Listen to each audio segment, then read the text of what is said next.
In Horror Stories, Episode 3, Drive-In.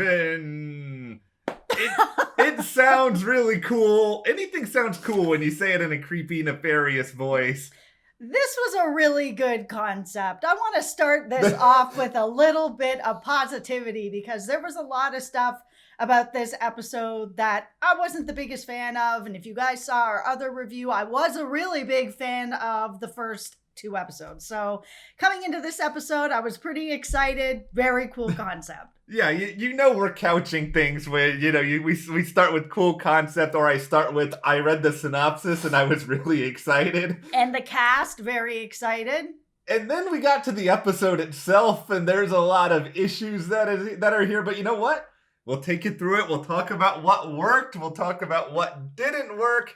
But before we do anything else, why not hit that subscribe button? Because we're here discussing American Horror Stories all season, leading into, of course, Season 10. All right. Still, everything is cool when you say it nefariously. Okay, so Drive-In. When I heard the concept, I thought this was going to be like really cool. The idea is that there's this urban legend around this movie, Rabbit Rabbit, and if you watch this movie, you start killing people, and that's the whole premise. I was like, okay, this could be kind of interesting, and sort of the mythology around this movie. Yeah. And then we've got sort of kids today going to see it. They all want to be part of this thing, and of course everybody starts killing everybody.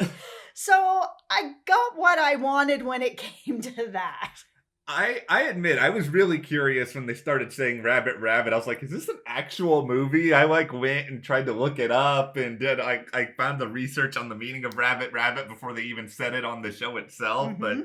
But that stuff, it was interesting enough to me. Are you going to share it with everybody, your research? Well, it was exactly what the show said, which is just that it was just sort of it was just something that could be good luck for the rest of the month. I was like, okay, all right, that's fine. The setup for all of this, though, to me, it felt very much like it's the prototypical kind of teenagers.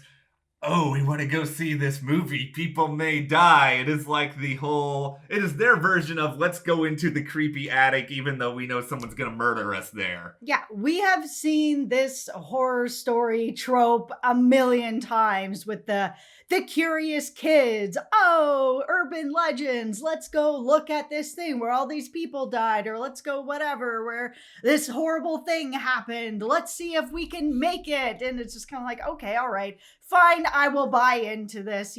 This is a trope that can still work, even though it's been done a bunch in movies, in TV, if you give it sort of this new flair on it, and this idea that there's this movie that only aired one time, and then it went to courts, and then it was banned. I was like, okay, here's an idea that I haven't really seen. So cool, we're on the right track. But then at the beginning, we had, these very young people who were throwing out these references that I just didn't believe they would know. Some 16 or 17-year-old these days is talking about Bela Lugosi. Nah, it just isn't really gonna happen. I mean, sure, there's a person here or there that might know it, but yeah. It's like, oh, and then after you're scared watching Bela Lugosi, you can go back and listen to Smokey Robinson and the Miracles. It's just kind of it's such a strange pull for someone from this era as a teenager. I thought that they could have pulled from something else that would have been more relatable to what they would know now. Now, I get that the whole episode was supposed to be sort of these pulls from classic movies. They mentioned The Exorcist and, Stanley Kubrick and all this stuff. And okay, that's fine when it's coming from the director who's much older and kind of grew up in that era. It didn't really line up with the idea that it seemed like a lot of these guys on this episode had a little bit of a one-track mind, to sort of put it that way. And for a lot of I saw guys like this growing up. I'm not going to pretend like I didn't, but usually the guys who were like this, who were very much like, oh, you gotta have this moment with this girl that you're into. They're not usually the same people who are being like well read on literature or well studied in the world of classic cinema.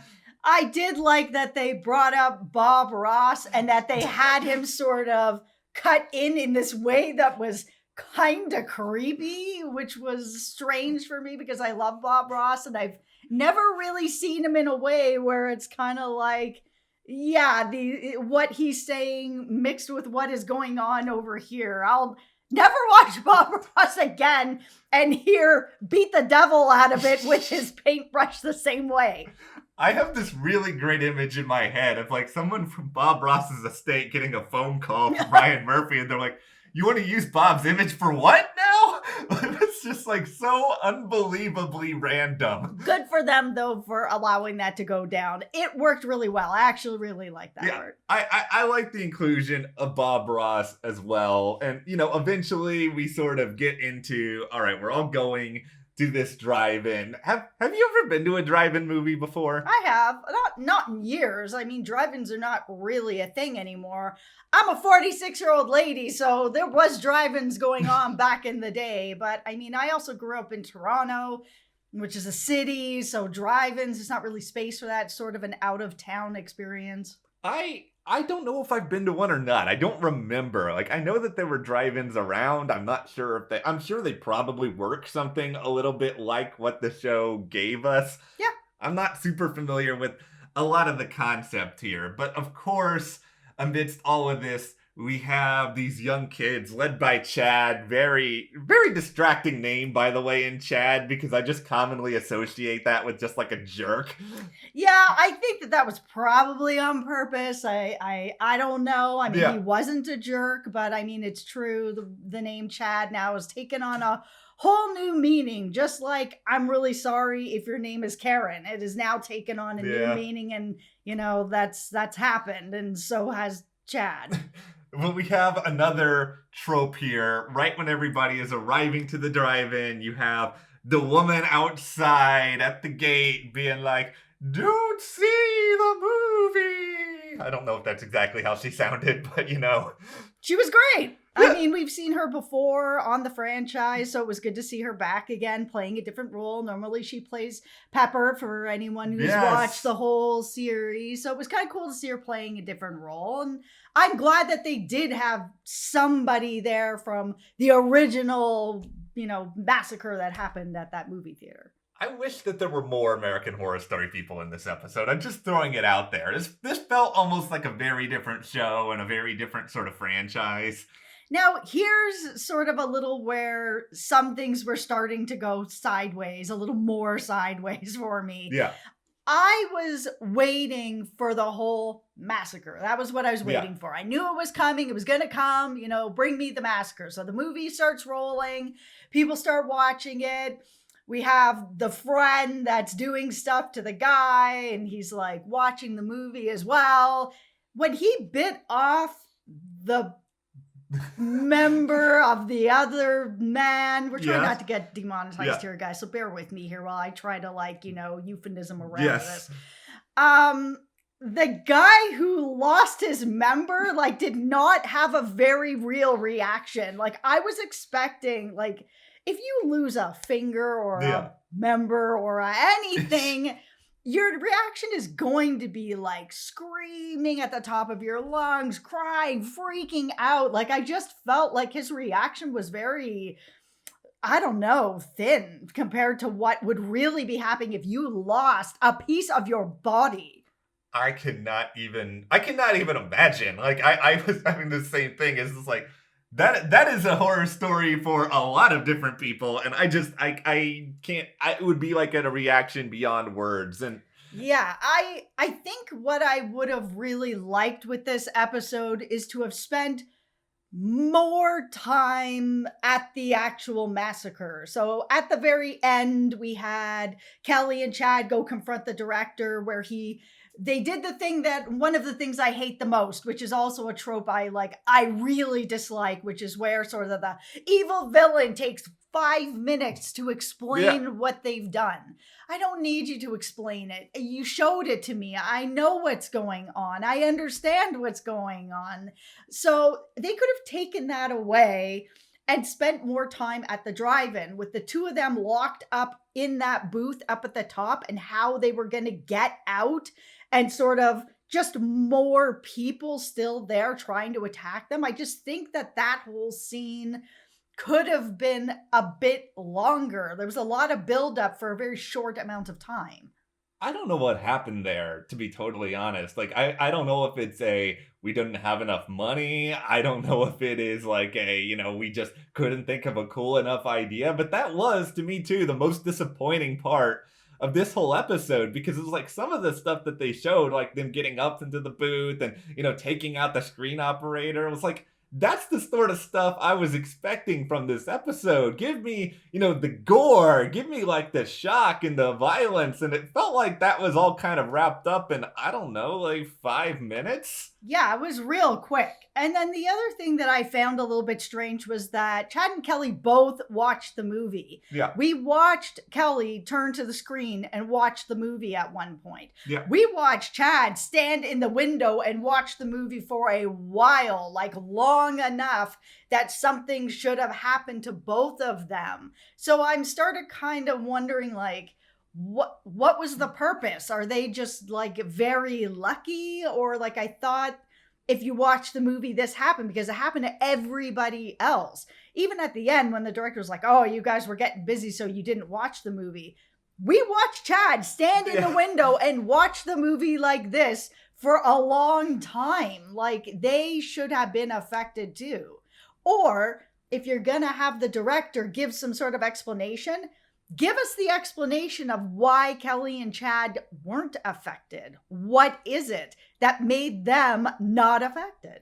I thought for sure Chad was going to be affected. Like, when we saw him staring at that, I thought we were going in that direction, and then Kelly was going to have to put him down up there, and then like she on her own was going to have to kind of do the revenge tour at the end of it.